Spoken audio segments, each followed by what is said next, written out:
জামাইকে যখন বলি আমার ছোট ভাই বোনের জন্য একটা হচ্ছে জামা কিনে দাও বা কোনো কিছু কিনে দাও, তখন জামাই বলে, কেন, আমি তোমাকে বিয়ে করছি, তোমার ছোট ভাই বোনদের তো আর বিয়ে করিনি। এখন আমার কথা হলো, এই যে জামাই বেটা, শোনো, আমি যে আসছি তোমার পুরো ফ্যামিলির, তোমার 14 গোষ্ঠীর কাজকাম করি, সেবা যত্ন করি, হ্যান ত্যান সব কিছু করি, তখন কি আমি বলি যে তোমাকে বিয়ে করছি, তোমার 14 গোষ্ঠীকে না? আপনারাই বলেন, তখন বলতে ইচ্ছা করে না? হ্যালো এভরিওয়ান, আসসালামু আলাইকুম। আমি আজকে চলে আসছি, এই যে দেখো, ভর্তা ভাত নিয়ে, যেটা আমি এই বছরের হচ্ছে এই প্রথমবার খাচ্ছি। কাঁঠালের বিচি ভর্তা, যাই হোক বিচি বলে ফেলছি। আমাদের হচ্ছে গ্রামে এটাকে কাঁঠালের বিচি বলেন, অনেকেই আবার বলে আটি, কিন্তু আমাদের গ্রামে এটাকে কাঁঠালের বিচিই বলা হয়। যাই হোক, এই যে আমি সিদ্ধ করে নিয়েছি, সিদ্ধ করে হালকা একটু হচ্ছে এই শিলটা দিয়ে হচ্ছে ছেঁচে নিয়েছি, যেন হচ্ছে ভর্তাটা বাটতে অনেক বেশি হচ্ছে ইজি হয়। সো আমি এখানে দেখো লবণ আর এই শুকনো মরিচ টেলে নিছি, নিয়ে হচ্ছে এটাকে বাটতেছি। এখন হচ্ছে এটা বেটে একদম হচ্ছে যখন মিহি হয়ে যাবে, তখন আমি হচ্ছে কাঁঠালের বিচিটা দিয়ে তারপর বেটে নিব। তো আজকের ভর্তাটা আমার অনেক বেশি মজা হয়েছিল। এই যে দেখো কেমন করে হচ্ছে আমি ঝুরা ঝুরা করে নিয়েছি, যেন এটা হচ্ছে বাটার সময় চটকায় আর একদিকে না যায়। তো এখন কথা হচ্ছে, তুমি তোমার শ্বশুর বাড়িতে যত যাই করো না কেন, সবার সেবা যত্ন, সেবা শুশ্রূষা যাই করো না কেন, যখন করবা শুধুমাত্র তখনই তুমি ভালো হবা।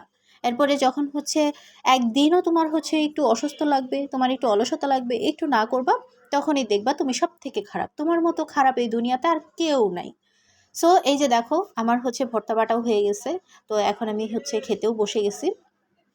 তো এখন গোসল করে আসছি, এসে হচ্ছে আমি খাবারটা নিয়ে বসে পড়লাম, তোমাদের সাথে শেয়ার করব এবং এই ভর্তা ভাত খাবো। তো বাড়িতে আজকে কেউ নেই, আমি রিল্যাক্সে হচ্ছে ভর্তা বানাইছি, বানিয়ে হচ্ছে এখন খাচ্ছি। সো আমাকে হচ্ছে অবশ্যই সবাই সাপোর্ট করবা, বেশি বেশি শেয়ার করবা, আর আমার পাশে থাকবা। দেখো, খেয়ে রিভিউ দিচ্ছি, অনেক অনেক বেশি মজা হয়েছিল।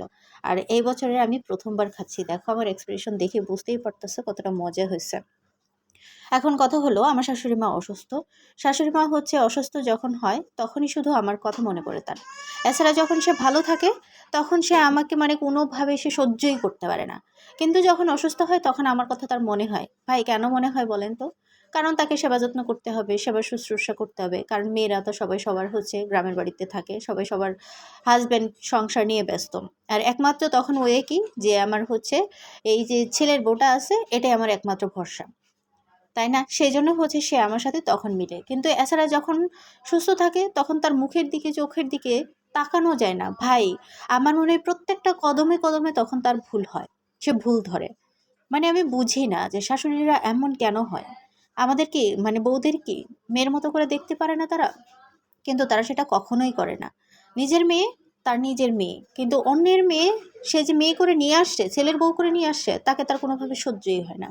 বাই দ্য ওয়ে, আজকে অনেক কথাই বলে ফেললাম। সো সবাই হচ্ছে ভালো থাকবা, আমার জন্য বেশি বেশি দোয়া করবা, যেন সংসারটাকে ভালো মতো টিকিয়ে রেখে তোমাদের সাথে হচ্ছে চলতে পারি। আর তোমরা সবাই আমাকে হচ্ছে একটা টিপস দিয়ে যাও, কিভাবে আমার শাশুড়ি মার হচ্ছে প্রিয় একদম মেয়ের মতো হতে পারবো, একদম হচ্ছে তার কথা মতো চললে না কি করলে। তোমরা অবশ্যই হচ্ছে আমাকে ইনবক্সে জানাবা, কমেন্ট করে জানাবা। সো ভালো থাকবা, এই পর্যন্তই, আল্লাহ হাফেজ।